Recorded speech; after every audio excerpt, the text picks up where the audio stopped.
Medical.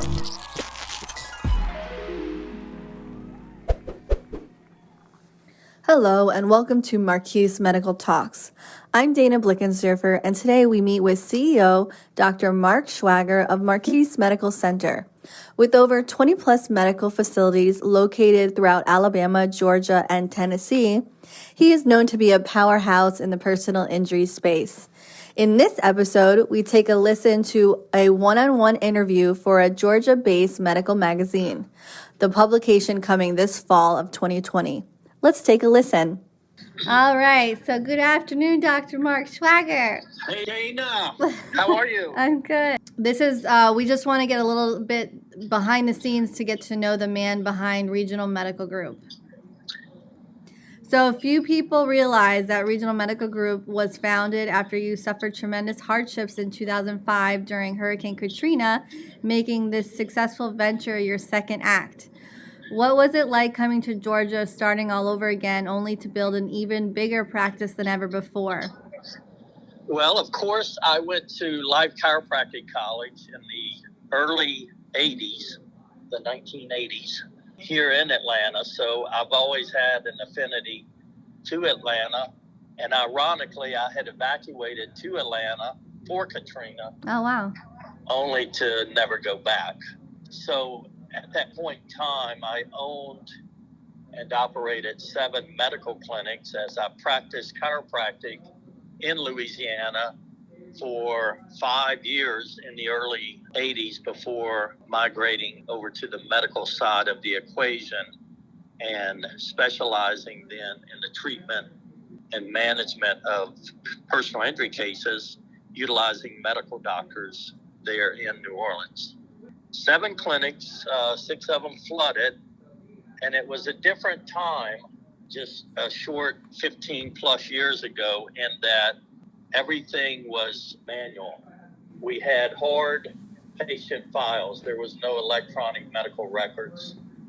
And in the case of a flood, whether you had 6 inches or 6 feet of water, you would quickly have a mold and mildew issue in a dwelling, certainly a clinic, with all these paper files. Yeah.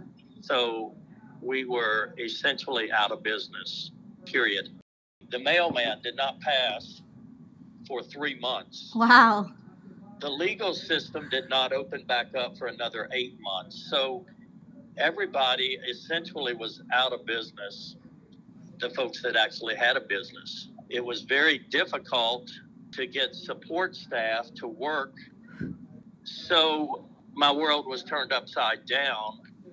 And at that point in time, I made the decision to start in Atlanta, which was my version of ground zero, which was no clinics, no doctors, no patients, no place to live.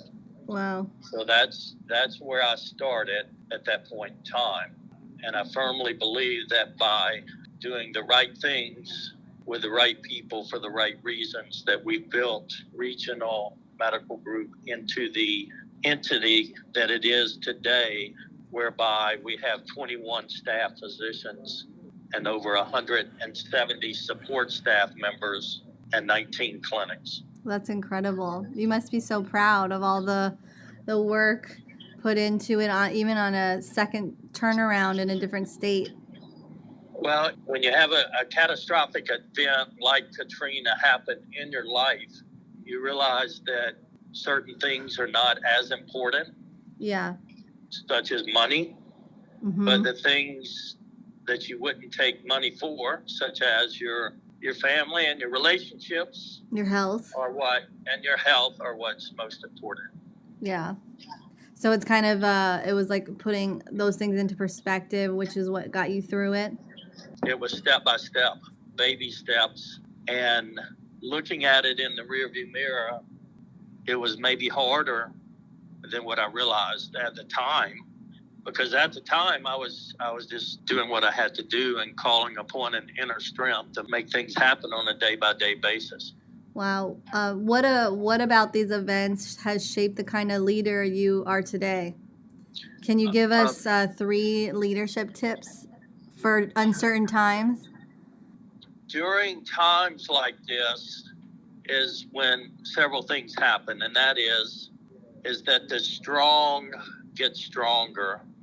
And what I mean by that is that if you have a true desire to build your practice, whether it's on the chiropractic, legal, or medical side of the equation, that you will utilize this transition to be creative and come up with good ideas and to try to perfect, knowing that there is no such thing as perfection, but you hope to land on excellence. Oh, that's good. So with that said, us doing these webinars in conjunction with Dr. Steve Barnett has been an example as to how, with a creative mindset and marketing team, we've been able to reach out to the personal injury community and to provide a venue whereby they can still communicate with each other in a form and fashion that is somewhat compromised, but certainly better than doing nothing. I think that everyone has their story to tell as to how our current crisis of COVID-19 has affected their life, either personally or with their business. And just as the virus has been prevalent in 142 countries, I think it's affected everyone's own business here in Georgia. Yeah. Talking about community, as a founder of Regional Medical Group, you've created medical facilities that have become a regional powerhouse, treating and diagnosing and providing care to injury patients across the state. So from a community perspective, what made you to turn to personal injury as a way to serve your community? Early on in my career, I saw a need that certain patients had, and namely that was uninsured patients that could not get access to health care because they were uninsured. In the instance of personal injury cases, I was willing to provide that service at the time that they needed and wait until their legal case is settled, which may be a year or two later, in order to provide them the care that they actually needed. So you were treating because you saw a need and you were in the space? Yes, to provide access to health care to folks who were uninsured so that they could in fact get the treatment that they deserved. Yeah, that's true. And that's really important that you met that need. What would happen, Dana, is once they signed the dotted line with an insurance company, they would own their own neck or back and had no recourse to get additional treatment if they had a flare-up. It was a blend of a philanthropic model. Yeah. But over time, it became profitable as well. So it was a win-win situation. During this COVID experience, Regional Medical Group recently launched a breakthrough telemedicine platform for patients. What made you approve this new initiative? I think that it's something that had to happen for medicine, and I think a version of it will be something that is part of normal protocols within the medical community moving forward. If I look in the rearview mirror, back during the time of Hurricane Katrina, that is the point in time that texting became prevalent. No one was texting prior to that time because they could pick up the phone and call someone. But when the cell phone towers were compromised because of the hurricane, texting was a way that we were able to communicate, and texting was born. Consequently, I think that telemedicine has now been born and will prevail as an alternative way for patients to get medical consultations and ultimately treatment. I think that is great. And then, like you said, it's like a catalyst that started texting back then is what's telemedicine today. So it's definitely something that's not going away. I don't think so. And then I wanted to ask another question. The Regional Medical Group team members are notable for delivering white glove treatment to patients and VIP events for fellow colleagues. Can you tell us a little bit about how these events came about?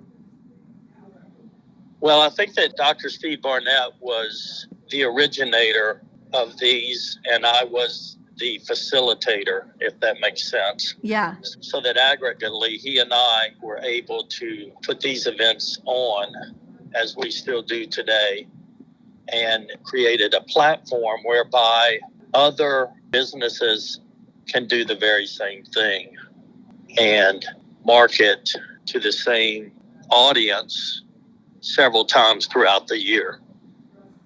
And how do you think the switch online has been? I know there's like a learning curve for a lot of people, but do you think that online marketing is going to be a thing that will continue in your industry? I have to be honest and I say I hope not. I hope that we all get through the other side of this COVID-19 and we can get back to a life of normalcy and have hands-on events, because that truly is the best networking that can be done. Anything done through a Zoom meeting is secondary and somewhat compromised to face-to-face and actual handshakes. Yeah. So what is your grand vision for Regional Medical Group? How do you see Regional Medical Group evolving in the next year? I have a son that just completed his pre-med at Emory who wants to go on and become an orthopedic surgeon. So as long as I see him headed in that direction, I'm going to continue to build regional, not only in Georgia, but other states, so that I can give him the opportunity that I never had to take over an organization and build upon it. That's amazing. And you see yourself fostering that change by encouraging your sons to work in the business and be open with them about what you're doing? How do you see yourself fostering the change of the evolution of Regional Medical Group for your legacy? I think that there will obviously be a transitional period whereby I pass this off to them. I'm already in an age and stage to where that's on my immediate horizon. Yeah. And nothing will make me feel better than to do just that and then serve as a mentor to some of the younger chiropractors that want to do some version of what I've done, and to do that strictly from a philanthropic mindset. Oh, that's great. That would be wonderful. That I could see you mentoring and doing some sort of mentorship program too. I would get a lot of fulfillment out of that, because chiropractic has been very good to me throughout my career, and financially I've met milestones that I never thought I would or could. So at this point, the money is not as important to me as a legacy would be. So readers want to know, what would you say is the most challenging aspect of your job as the founder and CEO? Trying to get the best of the best out of each and every employee so that they believe in themselves and give me their best. Yeah, and they also believe in the vision of of Regional. Yeah. To help people. And the advantage we're at is we're in a service industry to where you get fulfillment out of helping people. We're in the service industry. We're not selling daiquiris at a daiquiri stand. Yeah, exactly. It's more heart pressing to the heart. Yes. And many of these people truly appreciate the fact that we're giving them access to healthcare when very few other providers would. Yeah. So we have only 2 more questions. So I hear there's a future doctor in your family. How do your kids play in a role in motivating you to get up every day and do it all over again? If I didn't have Chris teed up for med school, I would probably be winding down instead of growing at this point in my career. But nothing makes me feel better than to see them doing well themselves and laying the groundwork for them so that they can hit the ground running. And the last question before we go, what long-term success advice can you give others that are seeking to build a legacy like you have today? Because of Katrina, I started out at ground zero, which is probably less than where every other chiropractor is out there. And there's no reason why they can't work hard just as I did and build something and build upon that. And as the years go by, before they know it, they themselves have put together something they never thought they would or could. There is no easy way.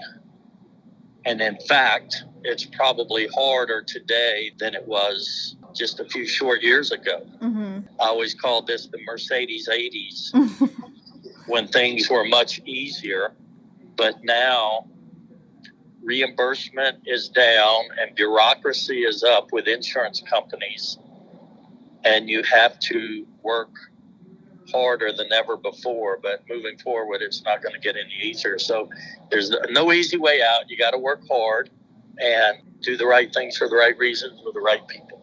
Even though COVID has distanced everyone and we're all kind of once removed, or we're virtual and we're not hands-on, you still got to maintain that hands-on mentality and mindset and reach out and touch someone, whether it's your colleague or your patient or your staff, to let them know that we'll clearly get through this current crisis, but to carry that mindset on into their balance of their career. And again, before they know it, they'll be having something that they're very proud of.